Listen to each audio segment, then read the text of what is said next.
thiên là cần gì tên phát thiên những luật kia ra tất cả tên với là sản phẩm là với cái anh quay tu lần qua cái năm học sinh là cũng lễ ngày với những cái những chuyện cái còn là hậu thế thì mang đến phát thiên anh quay này là cũng mấy thì anh sẽ anh sẽ đạt án cái năm tu làm gì ra rồi cũng đều nhỏ tất cả anh em lễ còn cả đây là hiện tượng ta cũng rất mấy những giảm thế là đây là một bộ sạch nghĩa cái này hiện lòng thứ tức là các bạn trở về là có hai cái nghĩa thì cái này có hành vi mình quân nghĩa những nạn nhân sẽ phải là sẽ đến khi lòng thiệp các lời khi đó thiệp lời cái này tam bảo của hành động đi mà làm chứ anh mình có việc đã tạo nên nó cả angam pia antal kumaya atia pia antal ko ya ini kan kerja apa memang ada pelajaran ini ada orang mana memang các công rất mấy miền tràn là thế này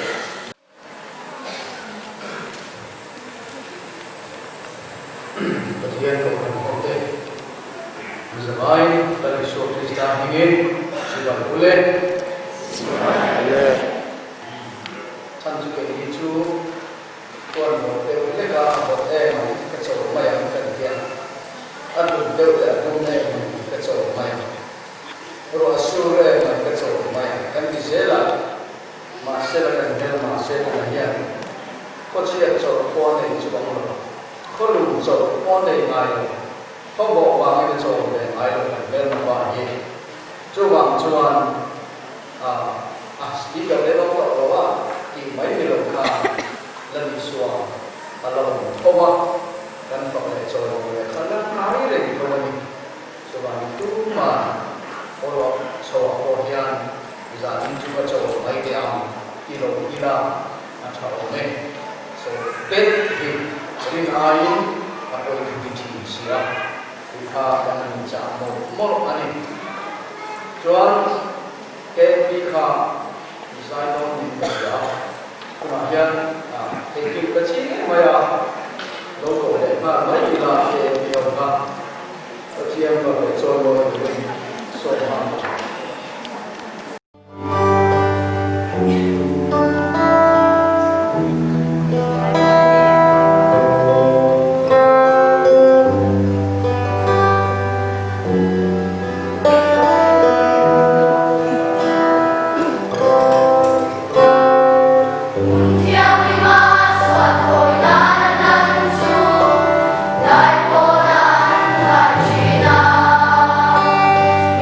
không bỏ lỡ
tukina hian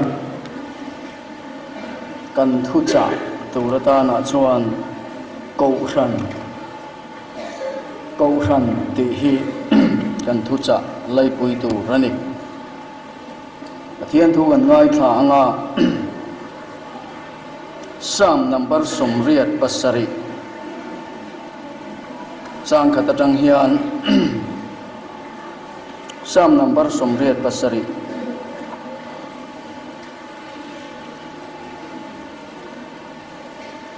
alung phum jutlang thiang lima te chuan a om lalpa chuan Zion kul kong kha te chu Jacob hom na zong ai na ngai na zo kani o pathian khopui i chung chang thu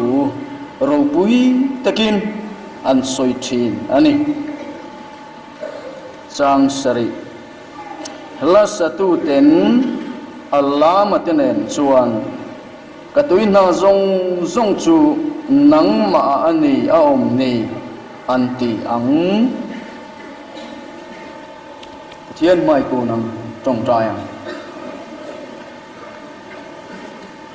lalpa thi nat mang an buai na khovela nun na le dam na thu cha te dong songa puang chuak thei tu ra hun tha min la pe ka wang hian lom thu kan soye tukina po hian i ko ran ro pui tak chan chin thuta katangin kan ngai tha a kan ngai tha chun som zel don nangin truli tiang zelin nungin kan hne na thu han soi le la tini ina kan lokalin imal som na chiar sen lo kan don atangin kan phal to kan rem chanang zelin itan kan ron la khom bokani kanin khom tele kan thil pe te hi ro puinan lali su Kristan hingini kuta kan ron hla ne amen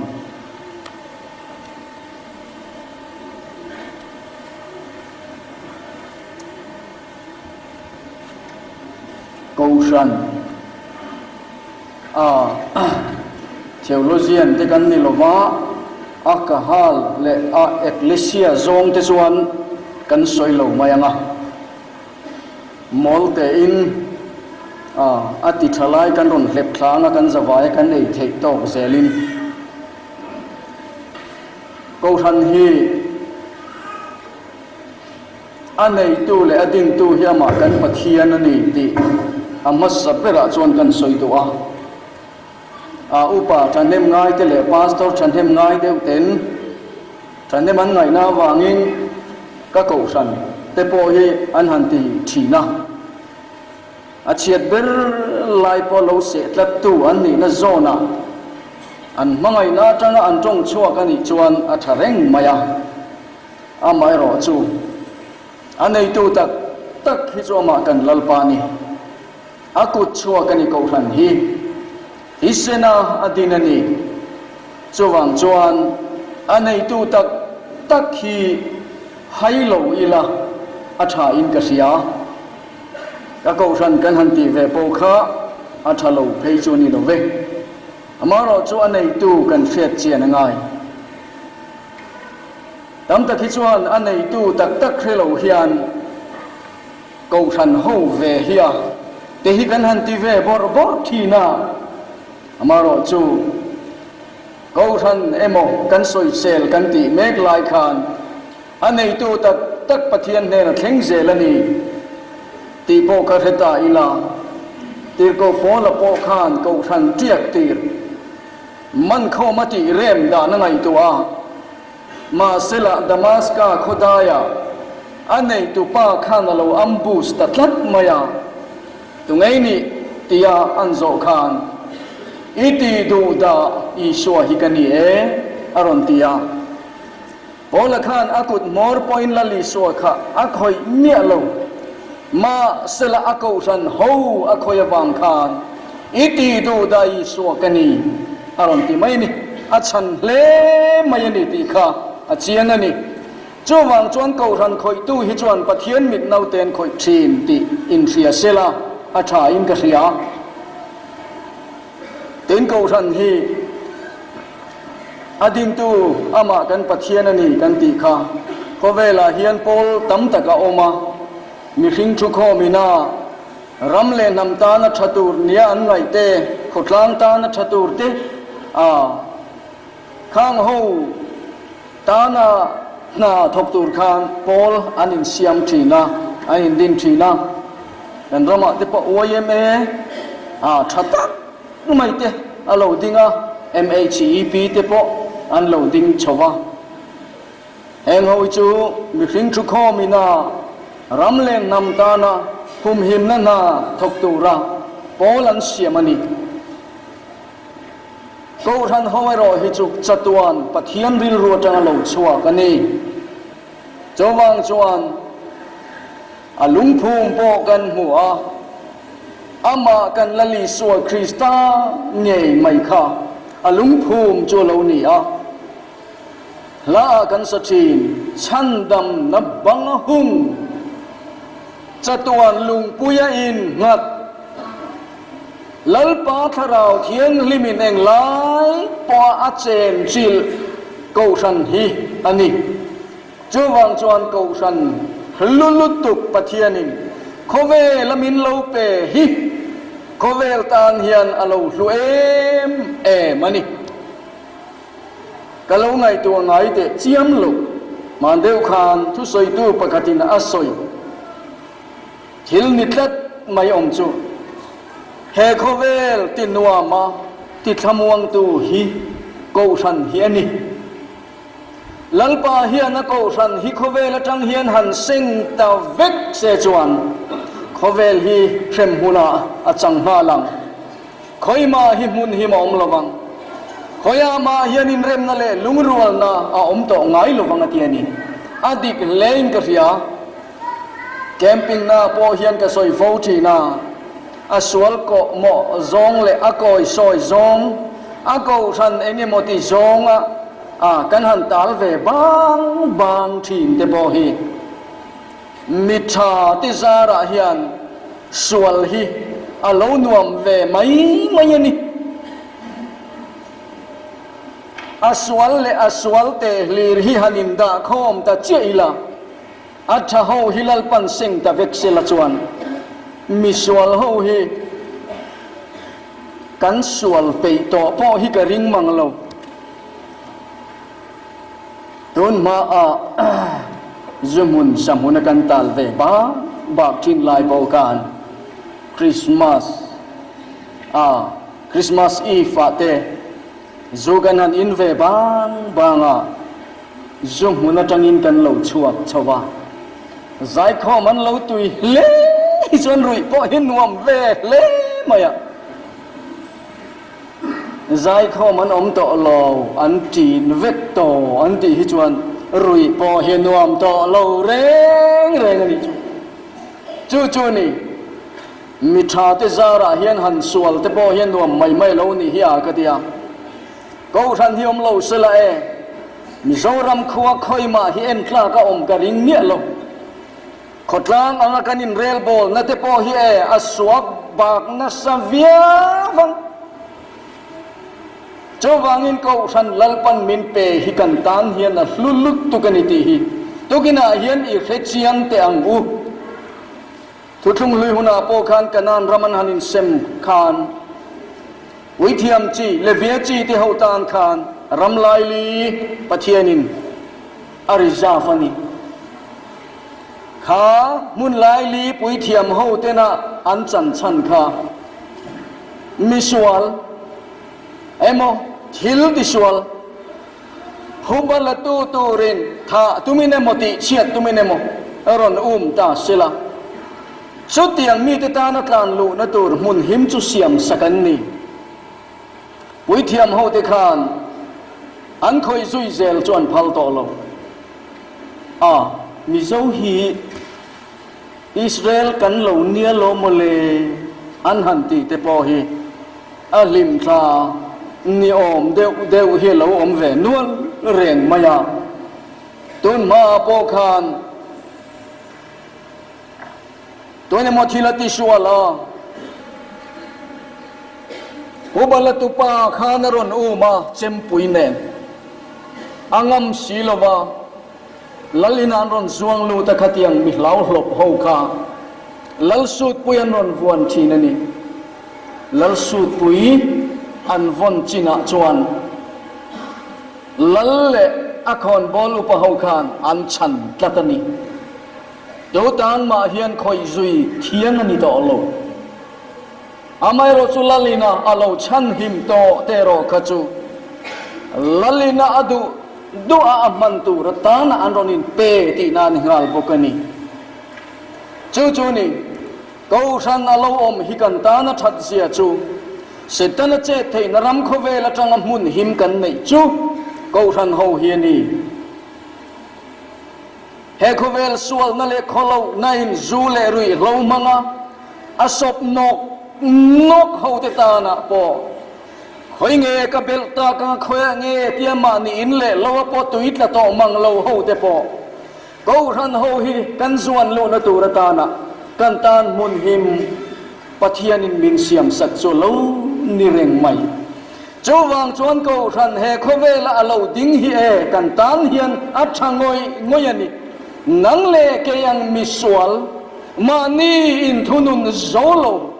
pathian rong bol ve po du mai la ati ngai na reng khelo ho tan hian ko ran ho lal pan min lo siam saka chu kan zuan lu na tur hi lo ni him na kul sangdam na banga hum tlat chatuan lumpuya in ngat lal pan lo hau tlat na le lo san tlat to na mun ko san ho lal pan min pe kantan hian na hlungoi mai nei ti hi i hria ang u chawain ko thana lo ding hi kan ta na tha ani heti zong te hian ka ngai to thin ani ko san hi om ta lo se tiang hian kan ngai to thina to kinaron in khom ho te hi eng tin nge kan tal hlomang o ko san hi om ta lo se por zetin ma ni tui pui zong ti in a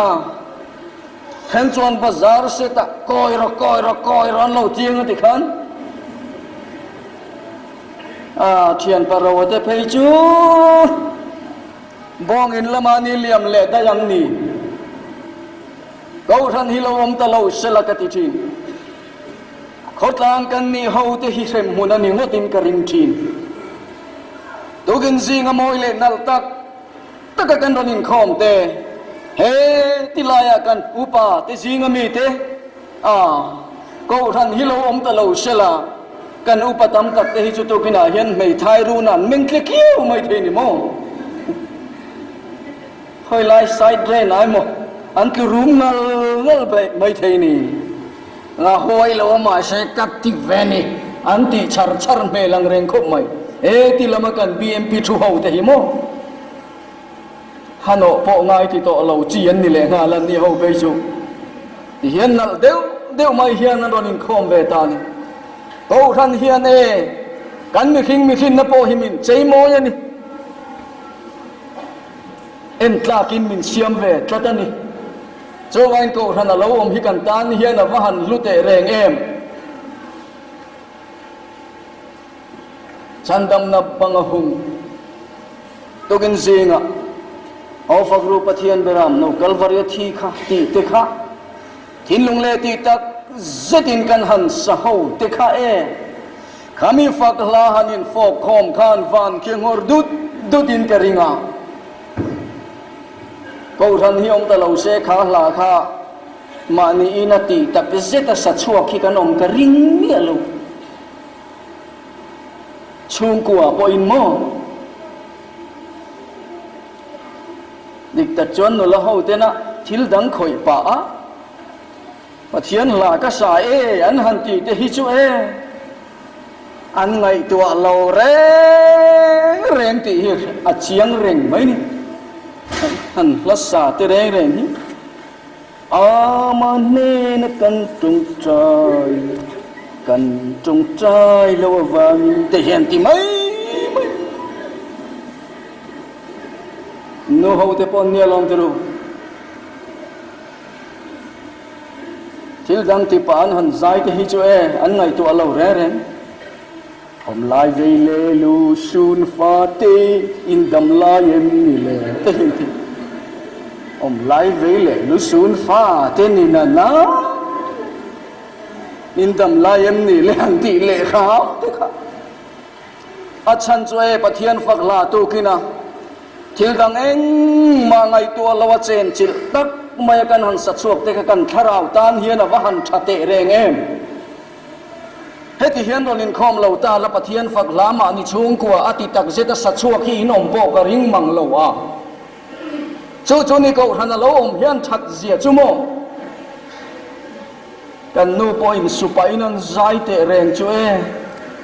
ka lo ngai tha fu lo mai le nga la su char pa khana zaya Setanan chan chin cha huai takin na ri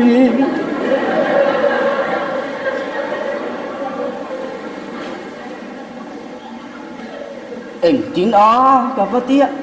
em tin ne ka ti a ti mai mai mo ei ti dan ni du mo Setanan chan chin cha khil tir mo le an noi ngek le ngal chu ti chuai ka lo ti ni mo ti mai mai chu ni ko ran ho lo om hi kan ta na va thate reng em lal pakhat kan nei ho te hi kan ta na va tha em kong pakhat kan han zo hova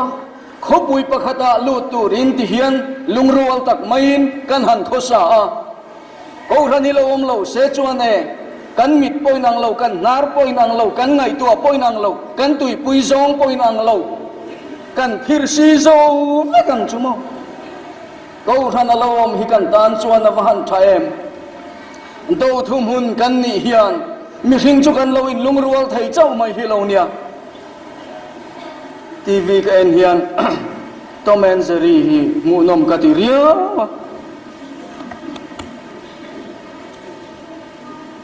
mi zir tir cha dewa nei hian ka hetla ta mi te pan ni anga he khovela in ngei lo hi khinh nu nom zedik takani om hi aga tia an ron lang phat inin vok thel nal fur ri anin ngắt mai a ain vo per kha ta ron thau le kha ti reng khan voi khat bon hanin chi bai velo male to men zeri kha nui sang khan alang lama chona nui sang na to mà khan tal tum lian to in chi bai zo ve le hlap ngal na tur kha le lamina kenga zeria ve khan chi bai pa khan bom de ji cha anin chi bai zo ve le bom ngal na tur kha khati reng khan yen hanin chi bai ve te kha ma se la he mi te pani po hi mo mel ma thum hun an nei hi chuan anin lungrual ve me mai ni mak takani zere hian toma beng bula tianan han hril ru ha lo bu mut mai di khan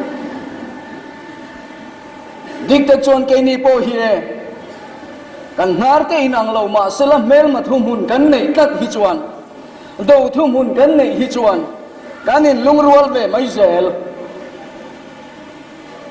nu ho te po hi in kom ngei ngai mi lo han kom ngei thar viau mai hi chu lungrual takare lan lo nei to thi nan tia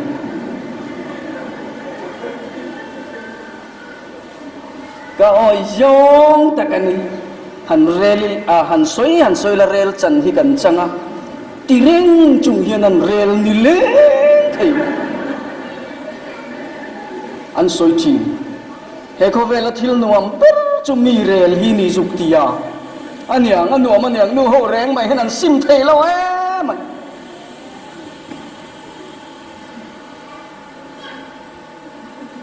lalpan min mangai na chu ti sa zo hlim hlot hian chua khi chu e kan pa hi chu on ti e chu ti ve bok mo kan pa po hi a ti ka ani zel ma se la e lali so krista om nge nga do thu hun kan nei na chu ko ran ho hi nia hei kan ta na lu em ani hei kan rama po hian ko ran bel lo zonga arau teng sol tui pui chi hi tun ma atang khanan lo chuak fo to thina atira chonan lian ve via wa adik jo kan ni mai om mange han ti tur hial te hian an om ve fo thina ni nima sela an han kal zel atira arma sela an kal zela atopa chon an zui ral le nge thi adikalom he kan rama hitilai atlang sama po khochak lunglum lawin in zani don lai mai hen ron pem huk maya kan om lai khan din te te ten sa chung ko hung pui kha o a mi sual nap khir ang tan khananin no muka atira chuanan ro puya an tuyan lam na samayani nima selarei lo te an ke hlekan ke hlekan ani lo mi puwan oya pol te po kham han deu khan thal tlang anan pem lu kha a thian pathua manatia long thal tlang kan pem anga van mana alo tla anga kan eyanga kan eng te kumayang an ti ati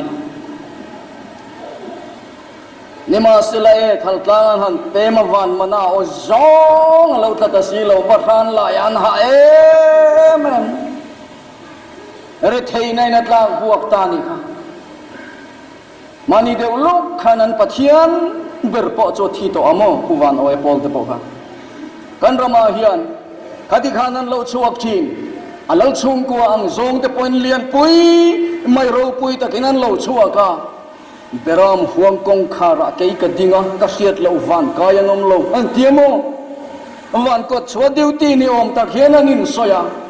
atira chonan lian thakhop mai nima selan kal zelan azui zela aral zel heng ming thai chiat ti te poi e thil thar ani lo kan rama hian om ve reng he rau teng sol te himo a chang hian khoi mo lai a hian hletaron chua zeu reng ve mai ni tuna po ming thai chiat ti hi thil thar ani lo ma lami to ni ma lami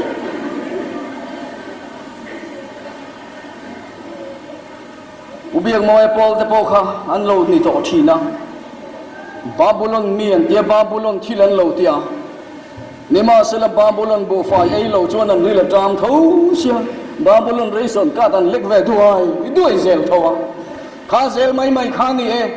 chowang chuan ko khan hi chulal pana chem chil tada wangin tu te ne mo hian eng tin mo ron ti thin ma sela e chatuan lung puya in ngatani awang hina kal mo akal zel mayani hitiru arau pen le chang ho hi an tui du zek le nga la o eng rau mo tak hi chu om ve ni tui takan ni ni ko san upa tenan han ti bo mayang hen ni ve lo ni on ni chu khwar inan han ding reng te hi athar hian thar char tholalo hian dar kar ni don hian cham zoma Krista in ngat chot lo tan chuan he nge hi ni ti tur hian ni ve nima sele heng ho po hi re ni ngai lo re dai ngai lo chowang chuan ko than lalpan min pe hi kan tan na lulut tu kan ni ti hi i he chiang deu zelang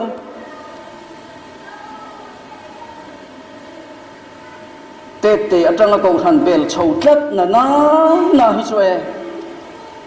an zei hoi an su khe an tong kam an thil ti reng hi thil hi ni thup hi om tlat mai ni Sunday school kheng po hen soi thin hi adru te beginner satanga Sunday school kal chho zel na hi chu kan rama ko than rang pol rang tui pui rang heng rau pen lia hian an peng ve ngai mia lo an ti tlat Sunday school that ta kal chho ho hi mo diktat chuanin naupang ho zinga po hian KNP ang zong po that ta kal thin te hi chu bal rau rawa po hian an baldan hi thiang himalatela ko ran bel lo nau pang ho hi chu an hoi her reng he dik mi lo ni ti hui hi o mamo an bal po hian an rim chebik nge ko ran bel lo nau pang hi chu no le pa po hian hei hi ani tlatin ka ria lekha te po hi thiam ve viau ma sila ko ran bel tlat lo hi chu an mol hui men hoi ho na lai hen nei tho tho lekha thiam le thiam lo po hi lo ni om lo ve o ka ti lekha kha thiam ve viau ma sila ko ran bel lo lu tuk hi chu an hoi mol tho tho an nun he a ko rong reng a king bai tho tho chu wang chuan ko ran bel tlat hi a pian thar le thar lo kha chu thu ran lo ni ro se pian thar lo ro wa po ko ran bel tlat ho chuan van ram rim hin la nam deu pian thar lo to na ka lai ko ran an bel lo le ngat thei hi chu a chelam puang tu zol nei mel hian pu tom pui mi thilo theng don ti ku om ta phen nia chu ni ko ran bel ka thi ka chung khat nai vai ho reng po hi khoya po zirna wange mo sorkhan na tho wange mo engem ho wanga khodanga nom reng hian ka cha ngun ber chu ko ran kha va belang che ti hin ko ran kha va belang che ti hin dik tak chon khoya po hian pe min eng po ti in va omila ko ran hi kan bel sat na chuan mo khole tui ni na po hian kan tla tlung hal mai ni mi tak ho nen hian kan in mel khiat thuai mai ko ran kan bel lo chuan a mi ther lo ho nen hian kan in mel khiat mai zen ko ran bel lo hi chu poi ta kani hetia ti manga rong bol na po hian ani te atanga ko ran bel chho tlat na hi chu an nu na pathian thu te pathian la te hi alo om sa tu maya an han pian thar hian an mantla ngal em ringot mai ni ko ran bel lo lut tuk piang thar ti ma ka lo tel ve don an han ti ringot mai hi chu mantla ni tur hian in hun hi adu tu bo po hian du lian ko ran bel tla ti chu mantla ni tur hian ke ji khat lek tu bo hian an ser thei maya ko ran bel lo lu tu ki chu ke ji nga hian tu buran na a chu ti zong ti chon soi la fia theng emo mosina porong gan bola a tangwal ve to meu chun ni lomana ti ma kan lo tel ve do nen tia team meeting a lo tel ve ula kan tia kong kan dek vel hrim ten ka tia ani le he team an lo tel ve do na bible a hian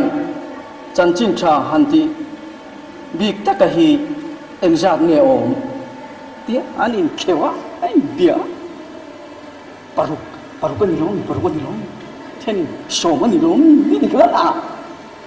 chân chim tra hành ti ringot ta po khanan han bua yamo khatiang te counselor thatak ni tur khachuan a hau tak lutuk paliom a eng te hinge kan tia sa ma tangin han chan in dam lai chu ka tra vak don che mun chu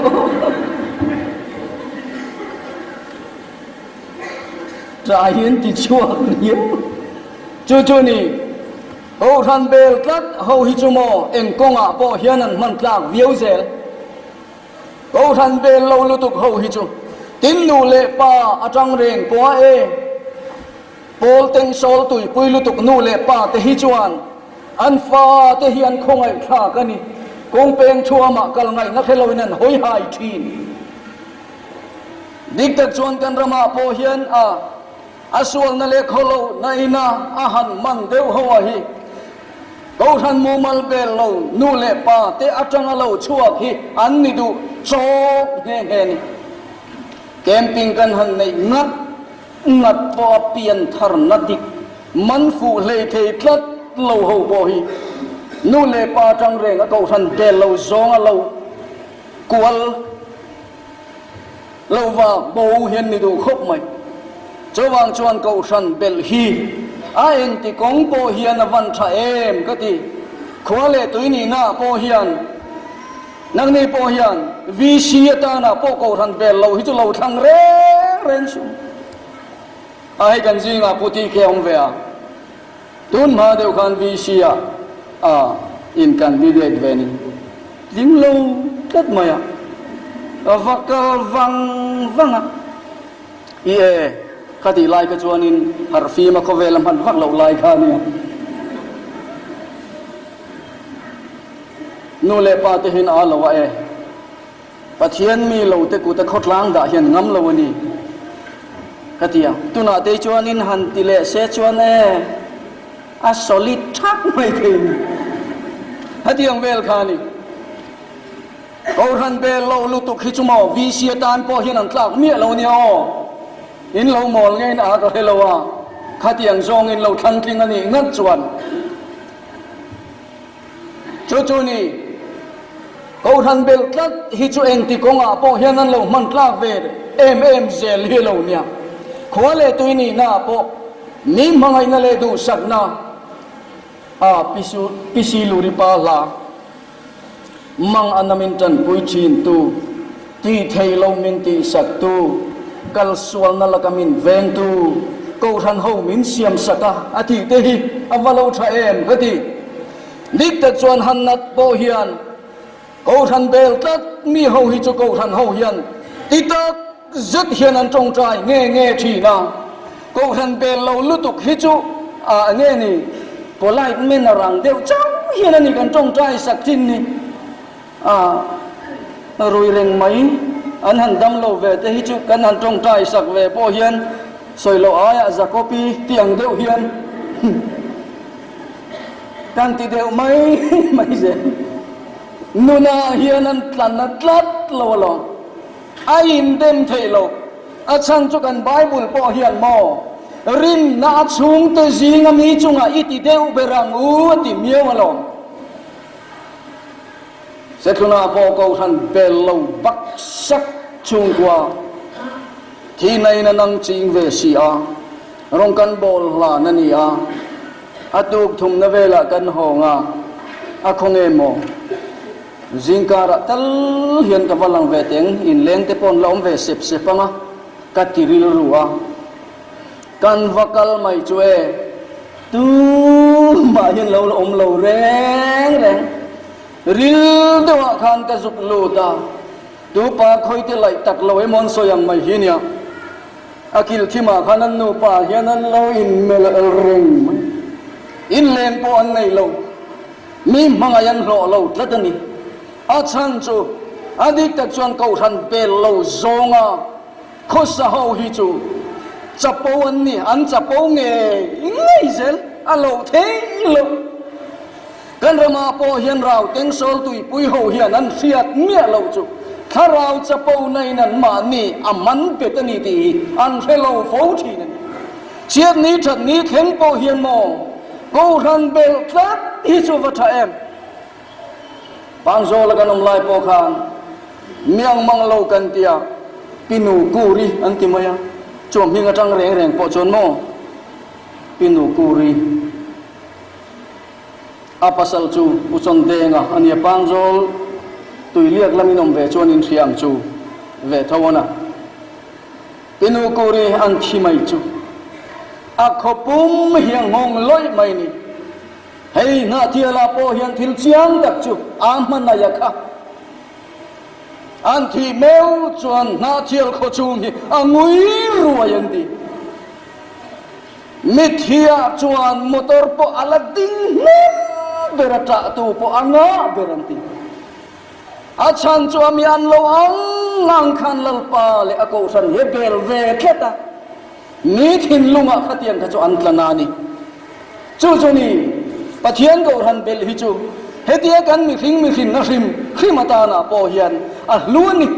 a ro pu yani a tul ve hrim ani ti po kha kan chian ngai ni ko ran bel tlat hi kan ta na him ber a chan chu chan dam na banga hungani chatuan lung pu yain ngatani ko ran hi that em na chumo va po te tan kirle na kong an siam sak thi tuna po hian ko ran committee kal tlangin zumun samunatal ho te kha in hon le theina turin camping lalpa nen in thlen le theina turin camping an buat saya ichuan misual te ta na lalpa nen kan thlen le theina tur rem chang min siam sakani hen te hi wahan thate reng em kati ko ran hi lo om lo se chuan tukina ranin khom tam tak hi chu e khoi e moin rui thep mai mayang thim thu nei na lal nen nima se ko ran lo om hi ti hian fai vung mai ti hian in lo tel ve te hi e ko ran lo om that zia hi ti chuan ko ran howa hian lalpan arong min bol tir thi na ko ran kal tlangin lalpa rong hi kan bol ve thin bokani tukina hian ka soi du pakhat chu ta upale rong bol tu te po ganom pastor te ganoma evangelist te po counselor te heng zong te ko ran hi lo om lo sela ke hi speaker ni thei dan ko om lo ko ran lo om zara speaker kani ve thei mai ni khongai nain ko ran hi lo om lo sela upale rong bol tu bi ke thoi tu te hi ganom lo tur thalai rol ten lalpa rong kan bol ve thei nan TKP lalpan min han pele zela nu ho ten lalpa rong kan bola wana khian lo man kan nei ve thei nan BKHP lalpan min han pele a pa ho ten wana khian ro kan nei lo man kan don ve nan BMP te lalpan min pele zela heng hilalpan kan rong bol na turata na athan nem ngai nei huang min siam sakalo ni reng chawang chuan ko hana hian lalpa rong kan bol ve thin lo ni ko ran kal kanin lalpa rong kan bol ve thin ko ran program lalpan mental dir ve hi van program lo ni reng sia chawang chuan lalpan ko ran min pe tugina khan a KNP yang zong po khan kala kha in thiam tura khan ka ngaya han saula kha ka tiru ang reng khop maya ko than min pe lalpa kan lo me ti khamo ko than lalpan min pe hi chu alom om ngoi ni wang kan thlen huna polom man kan nei ve theina turin ko than a hian kan phak tok te rong bol na tur lalpan min han pe hlom te hi e nakina kan chatuan hun kan thlen huna chuan kan lalom matang chawang chuan ko than hi soisel mai tur po hi lo ni lo kan zawaya ta na van kut chuak kan him na turata na chandam na panghung tlat khani a mangan na le lungai na kanto ni khuwa po a mangai na ne na min ron tong trai saka min ron kana eng moron hum lu thin te hi ko ran ho hian lo ni le thin dik tak chuan an na han chan ngat phei chuan tong trai tur hian nun phim kan nei to lo ni a phim chin na tangin ko ran hovin olal pa an lo ti hi adang lo te ta ni chuan a hlungoi ngoi thin in ka ria chawang in khwale tuini na ta na po mita tak zinga kan tel ve thei na ko ran ho hilal pan min pe a moi taka kanin chei ve thei na te hi ti chuan he ko ran le van hi lalpan athun zom tlatani ti po hilo sia ila togina hian lalpan thi sena ale adin ako ran ho mai lo tel ve hi pathian ne na lom thu soila he ko ran a hian pathian rong bol se lam che lalpan thu kan sa tan mal som ro se amen